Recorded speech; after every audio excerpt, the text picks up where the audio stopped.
High, hello, নমস্কার। আমি আজকের আপনাদের সামনে একটা তেল বানাবো। সেই তেলটা হচ্ছে চুলের ট্রিটমেন্ট হবে, চুল হেয়ার উঠবে না, হেয়ার ফল হবে না।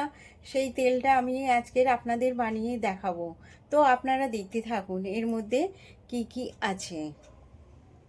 তো আমার এখানে মেথি আছে, এখানে কেশরতে পাতা আছে, জবা ফুলের কুঁড়ি, আর এটা হচ্ছে শিউলি ফুলের পাতা। এটা চুলের পক্ষে খুব ভালো, চুল একদম উঠে না এটা দিলে। আর এখানে হচ্ছে মিঠা কারি পাতা, আর এটা আমলকি, আর দেবো কালো জিরে।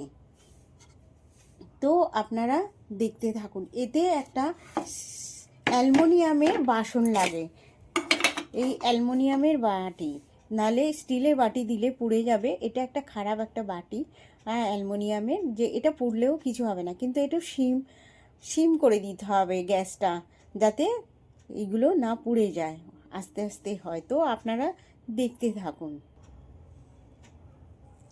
দেখুন আমি এতে কালো জিরে দিচ্ছি, মেথি দিলাম, মেথি,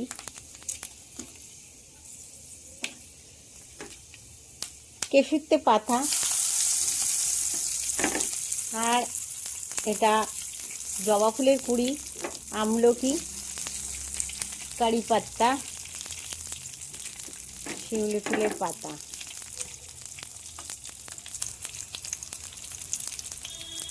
দেখুন আমি এর মধ্যে সব দিয়ে দিয়েছি, কারি পাতা, মিঠা কারি পাতা, কেশরতে পাতা, আমলকি, কালো জিরা, মেথি, শিউলি ফুলের পাতা সব দিয়ে দিয়েছি। এটা আমি হালকা গরম করব, আর আমি এটা চুলের স্কাল্পে লাগিয়ে মাসাজ করে দেবো। তো এতে চুল ওঠে না, হ্যাঁ, হেয়ার ফল হয় না। হ্যাঁ, আর শ্যাম্পু করার আগের দিন এটা ইউজ করতে হয়। আমার এই তেলটা তৈরি হয়ে গেছে, তো আমি এটা অফ করে দিচ্ছি।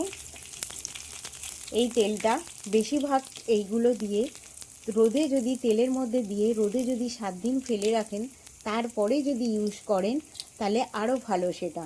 এটা আমি গরম করে নিয়েছি। হ্যাঁ, এটা কালকের আমি আপনাদের দেখাবো চুলের মাসাজটা কিভাবে মাসাজ করতে হয়, তাহলে হেয়ার ফল হয় না। আর চুল সবসময় কাঙ্গি করতে হয়। আর শ্যাম্পুর আগের দিন এটা লাগাতে হয়, অনেকক্ষণ লাগানো থাকলে চুলটা খুব ভালো থাকবে। তো আপনারাও আমাকে, আপনাদের বাড়িতে আপনারা ট্রাই করুন, আর আমাকে লাইক করুন, সাবস্ক্রাইব করুন, কমেন্ট করুন প্লিজ।